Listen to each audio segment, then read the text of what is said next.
जय हिंद साथियों, welcome back to my channel. मेरा नाम है दीपक कुमार और मैं ज़िला सिवनी मध्य प्रदेश से हूँ। आप किस यूनिवर्सिटी से वीडियोस हमारी देख रहे हैं, प्लीज़ नीचे आप कमेंट करके ज़रूर बताइएगा ताकि आपके यूनिवर्सिटी के भी ओल्ड पेपर और सॉल्व पेपर मैं अपलोड कर सकूं। तो आज की इस वीडियो पे हम देखेंगे विक्रम यूनिवर्सिटी का यहाँ पर जो है पेपर देखने वाले हैं, चूँकि 7 अप्रैल 2026 को ये कंप्लीट हुआ है। ठीक, 7 अप्रैल को अगर आपकी यूनिवर्सिटी में भी जो है अभी एग्ज़ाम नहीं हुए हैं और एग्ज़ाम की आप तैयारी कर रहे हैं तो इन सारे क्वेश्चनों को आपको तैयार कर लेना है। चाहे आप बीए, बीएससी, बीकॉम, बीबीए कोई भी आप कोर्स कर रहे हो, सिलेबस तो सेम ही है। अगर आप सेकेंड ईयर के छात्र हैं तो वीडियोस को आपको पूरा देखना है। फाउंडेशन कोर्स का यहाँ पर जो है फर्स्ट पेपर देखने वाला है, जिस पे पार्ट ए की यहाँ पर बात करेंगे, लैंग्वेज एंड कल्चर, भाषा और संस्कृति के यहाँ पर जो है विकल्प हम देखने वाले हैं, क्योंकि जो 2026 में यहाँ पर पूछा था विक्रम यूनिवर्सिटी पे।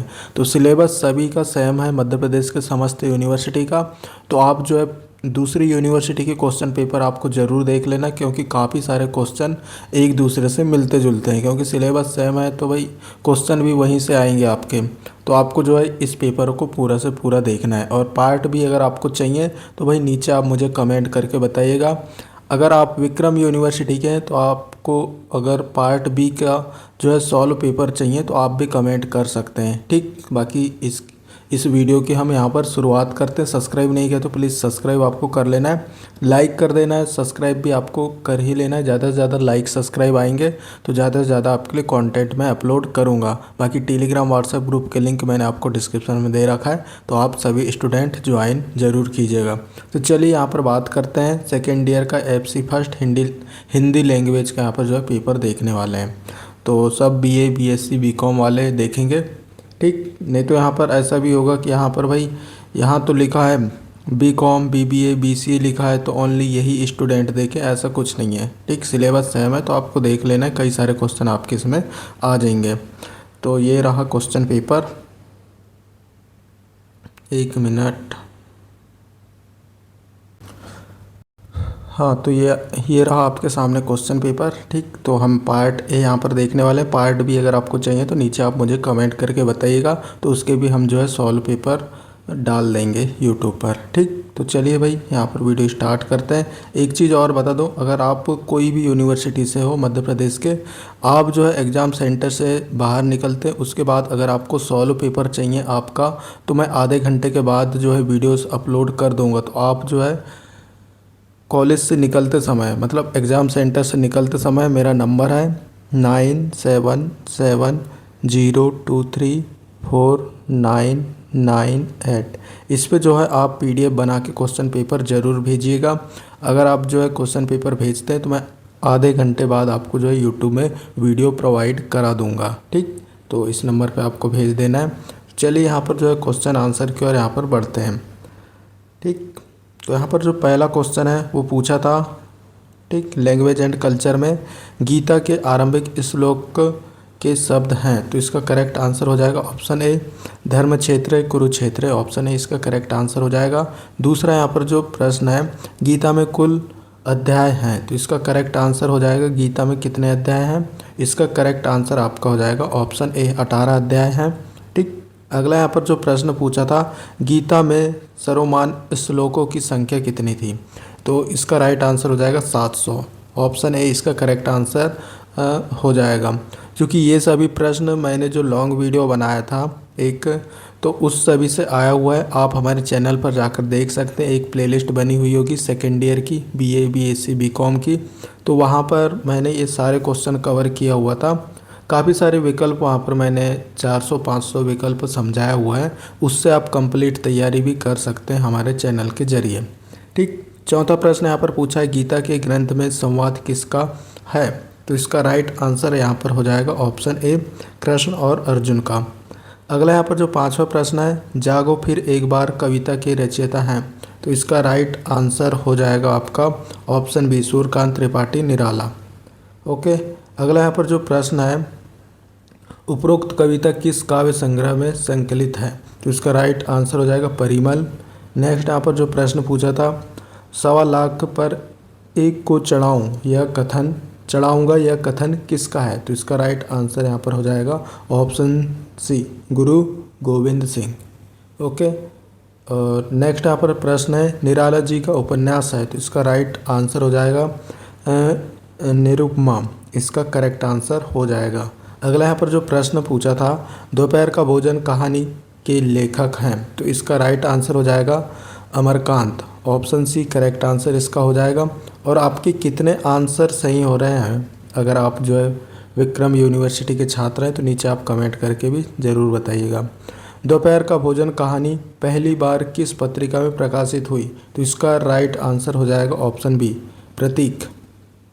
ओके, अगला यहाँ पर जो प्रश्न है उपरोक्त कहानी का मुख्य पात्र है, मतलब यहाँ पर क्या पूछा है इसने, उपरोक्त कहानी का मुख्य पात्र मतलब दोपहर का भोजन कहानी का मुख्य पात्र कौन है, ऐसा पूछा है। क्योंकि यहाँ पर जो क्वेश्चन है गलत तरीके से पूछा है, उपरोक्त कहानी का मुख्य पात्र कौन सा है, तो यहाँ कौन सी कहानी का पात्र पूछा है, ऐसा थोड़ा सा डिफ़िकल्ट टाइप का था। तो यहाँ पर दोपहर का भोजन कहानी का मुख्य पात्र है, इस टाइप का ये क्वेश्चन आपका देना था, ठीक। लेकिन अलग प्रकार से यहाँ पर क्वेश्चन आपका पूछा है, तो इसका राइट आंसर यहाँ पर हो जाएगा ऑप्शन बी सिद्धेश्वरी।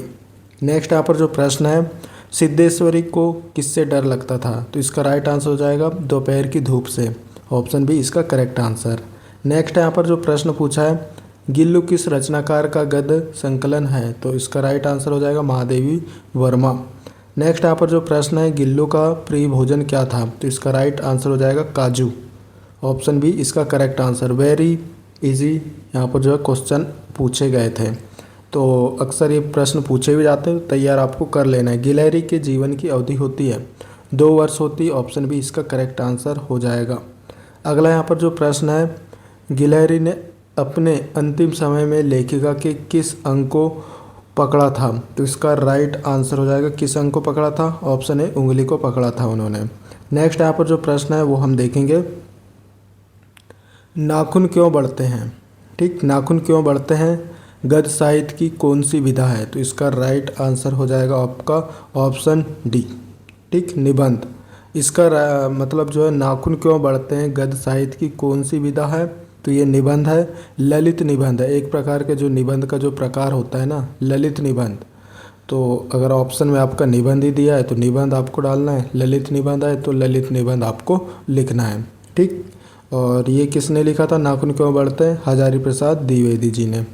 नेक्स्ट यहाँ पर जो प्रश्न है लेखक के अनुसार मनुष्य के नाखून किसके जीवंत प्रतीत हैं, तो इसका राइट आंसर हो जाएगा पार्श्वी वृत्ति, ऑप्शन डी। नेक्स्ट यहाँ पर जो प्रश्न है नाखून क्यों बढ़ते हैं पाठ में बूढ़े ने सबसे बड़ी चीज़ किसे माना है, तो इसका राइट आंसर हो जाएगा प्रेम। ओके, अगला यहाँ पर जो प्रश्न है नाखून क्यों बढ़ते हैं किसकी निबंध रचना है, तो इसका राइट आंसर हो जाएगा ऑप्शन ए हजारी प्रसाद द्विवेदी का, ठीक। अगला यहाँ पर जो प्रश्न है हजारी प्रसाद द्विवेदी जी का जन्म कहाँ हुआ था, तो इसका करेक्ट आंसर हो जाएगा उत्तर प्रदेश में, option C correct answer. Next यहाँ पर प्रश्न है किसने कहा था कि सब पुराने अच्छे नहीं होते सब नए खराब नहीं होते, इसका जो करेक्ट आंसर हो जाएगा आपका option C Hazari Prasad Dwivedi. Okay, sorry, इसका जो राइट आंसर है कालिदास हो जाएगा, ऑप्शन सी इसका करेक्ट आंसर हो जाएगा कालिदास। नेक्स्ट यहाँ पर जो प्रश्न है हजारी प्रसाद द्विवेदी जी ने किन विधाओं में अपना लेखन किया, तो इसका राइट आंसर हो जाएगा आपका ऑप्शन डी। ओके, सभी उन्होंने उपन्यास आलोचना निबंध सभी चीज़ें यहाँ पर जो है लेखन किया था। नेक्स्ट यहाँ पर जो प्रश्न है लोक कला के कितने रूप होते हैं, तो इसका करेक्ट आंसर आपका हो जाएगा ऑप्शन ए 2, मुख्य रूप से 2 होते हैं। ओके, अगला यहाँ पर जो प्रश्न है क्षेत्रीय आधार पर मध्य प्रदेश की लोक कलाओं को कितने भागों में विभक्त किया जा सकता है, तो इसका राइट आंसर आपका हो जाएगा ऑप्शन बी 5। नेक्स्ट यहाँ पर जो प्रश्न है किस नृत्य का अर्थ मटकते हुए नाचना है, तो इसका राइट आंसर आपका हो जाता है ऑप्शन ए मटकी। ओके, अगला यहाँ पर जो प्रश्न है जो पूछा है 27 नंबर पे लोक शिल्प के प्रकार हैं, तो इसका करेक्ट आंसर आपका हो जाएगा सभी, ठीक, जैसे मिट्टी शिल्प पत्ता शिल्प कंगी शिल्प, तो उपरोक्त सभी इसका करेक्ट आंसर हो जाएगा, ऑप्शन डी इसका करेक्ट आंसर है। अगला प्रश्न यहाँ पर जनजातियों में कौन सी जनजाति के लोग आते हैं, तो यहाँ पर जो है भील गोंड बैगा उपरोक्त सभी इसका करेक्ट आंसर आपका हो जाएगा। अगला यहाँ पर जो प्रश्न है कंघी बनाने का श्रेय किस जनजाति के लोगों को जाता है? तो इसका राइट आंसर हो जाएगा बंजारा, ऑप्शन बी इसका करेक्ट आंसर। अगला यहाँ पर जो प्रश्न है, विवाह तथा दीपावली के शुभ अवसरों पर गाए जाने वाले गीत कौन से हैं? तो इसका राइट आंसर हो जाएगा कौन से गीत गाए जाते हैं? करेक्ट आंसर इसका है ऑप्शन ए बिरला नृत्य। ओके, अगला यहाँ पर जो प्रश्न पूछा है, शिशु के जन्म के अवसर पर कौन सा चित्र बनाया जाता है? तो इसका राइट आंसर हो जाएगा मांडना, ऑप्शन बी। नेक्स्ट यहाँ पर जो प्रश्न है, निम्न में से कौन सा कृषि लोक नृत्य है? तो इसका राइट आंसर हो जाएगा कृषि लोक नृत्य पूछा है, ऑप्शन ए सुआ, एक प्रकार का कृषि लोक नृत्य है। ठीक, और अभी तक की जिस भी भाई बंधु ने सब्सक्राइब नहीं किया प्लीज़ सब्सक्राइब आपको कर लेना है, एक लाइक भी आप कर दीजिएगा, काफ़ी ज़्यादा मेहनत हमें भी यहाँ पर लगती है।